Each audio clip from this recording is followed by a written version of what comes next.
Hi, grade 11s. We're going to just start the enzyme notes today. So if you can turn your booklet to page 9 and then fill in the blanks as we go through. So we've talked so far when we've done our definitions about enzymes being what we'd call a biological catalyst. So if you've taken chemistry 11, a catalyst will speed up a chemical reaction without being used up in the process. So in order for cells to maintain homeostasis, they have to constantly convert chemicals from one form to another. So they've got to break bonds and they've got to join smaller molecules together and form bonds in order to produce the necessary molecules, obtain usable molecules from food, and make energy-rich molecules.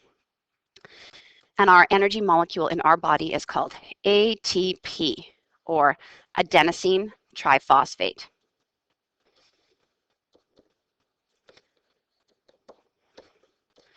And you don't necessarily need to know how to spell the words adenosine triphosphate, but you should understand that ATP is our energy molecule. So these constantly occurring chemical reactions are collectively known as metabolism. So if someone says, oh, I've got a quick metabolism or a slow metabolism, that's how fast the chemical reactions are happening in their bodies.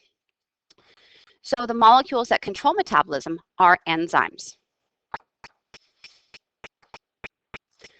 So in your body, we can't just take the hamburger you're eating and break it down into the glucose molecule or the amino acid molecule or the fatty acids and lipids, those base molecules from whatever our food source is. So we have to go through a series of steps. We'll break starch down into maltose and then maltose down into, the monosaccharides that make it up. So metabolic pathways are the orderly, stepwise series of chemical reactions from the initial reactants to the final products. So one reaction leads to the next. So these are highly structured and they're controlled by enzymes. So each step, so each chemical reaction within the metabolic pathway requires a specific enzyme.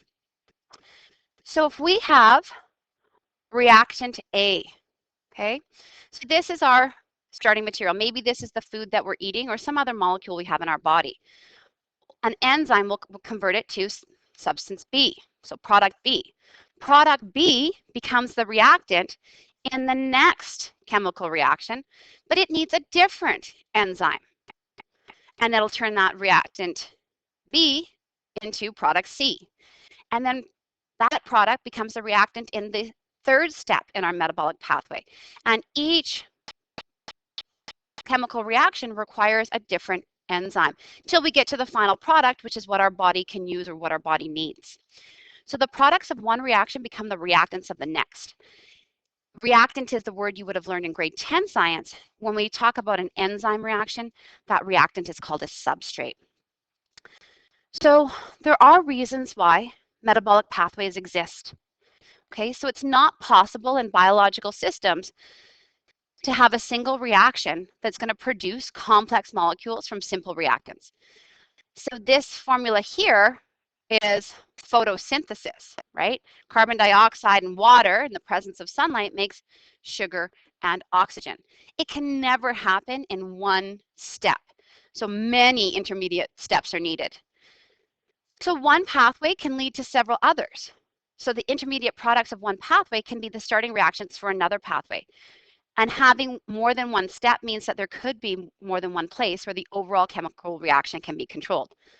Okay, so hopefully you're able to fill in those pieces that are underlined. I'm just going to go back up here. And what I mean by that last statement is that we could go through reaction 1, 2, 3, 4, and we could get to product E here. And there could be one step that takes enzyme 5 and 6 to get to this final product. But we could also have enzyme 7 that gets us product H and enzyme 8 that gets us product I. So we could have these different pathways and this one kind of reactant, initial reactant, reactant A, could actually make 2 different products. So when we're looking at, I think I missed something, so I'm going to go back all the way down. Oh, enzymes are biological catalysts. Sorry, I think I just forgot to say that. So again, catalysts speed up reactions without being used up.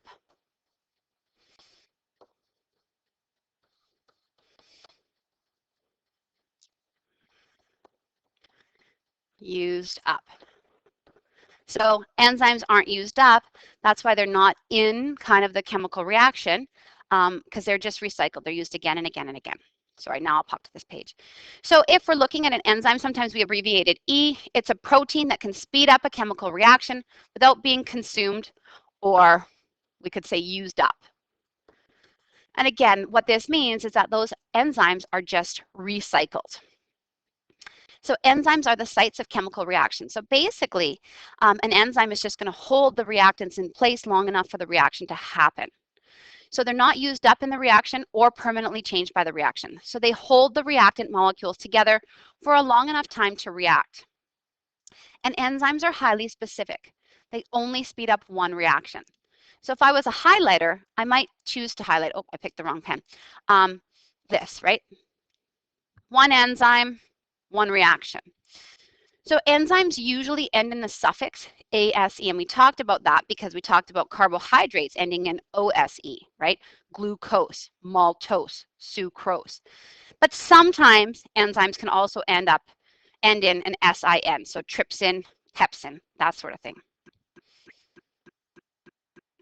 So substrate, which we might abbreviate S, are the reactants in an enzyme's reaction. So if we were to look at the reaction for an enzyme catalyst reaction, it would be enzyme plus the substrate gives what we call this ES, where that ES is the enzyme substrate complex. So this is the chemical reaction occurs when that enzyme substrate complex exists. So the place where the substrates actually bind on the enzyme is known as the active site.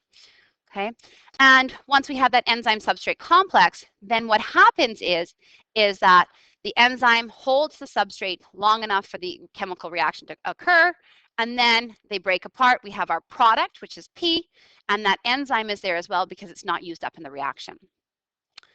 Okay, so if we just scroll down a little bit, if one here, this looks like a sideways E, if this is our enzyme, okay, one is our enzyme, that's where these two kind of U shapes here, the side, that's where the substrate's going to bond. Now, in this particular diagram that I've got, we have a coenzyme. And we're not going to talk a lot about coenzymes, but coenzymes help the reactants fit in that active site. It's not used up in the reaction, so the coenzyme just has to bond there so that the reactants fit properly. And the only reason I mention it is because we need certain vitamins and minerals in our diet, and we'll talk about that when we get to nutrition.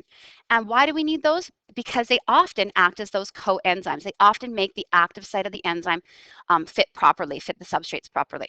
Okay, so here 3 in this case, we have 2 substrates, so it's going to bond them together.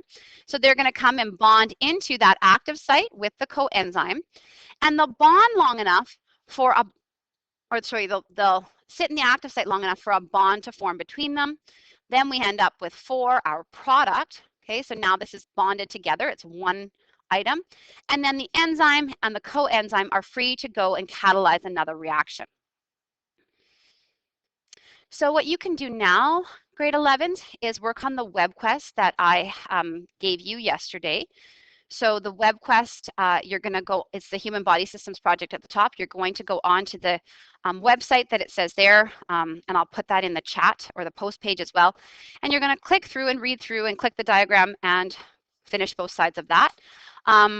Those of you that are in class today, if I haven't gone over your labs with you, and if you haven't had a chance to see your tests, we'll do that as well. Thanks for tuning in today, and we'll see everyone later this week.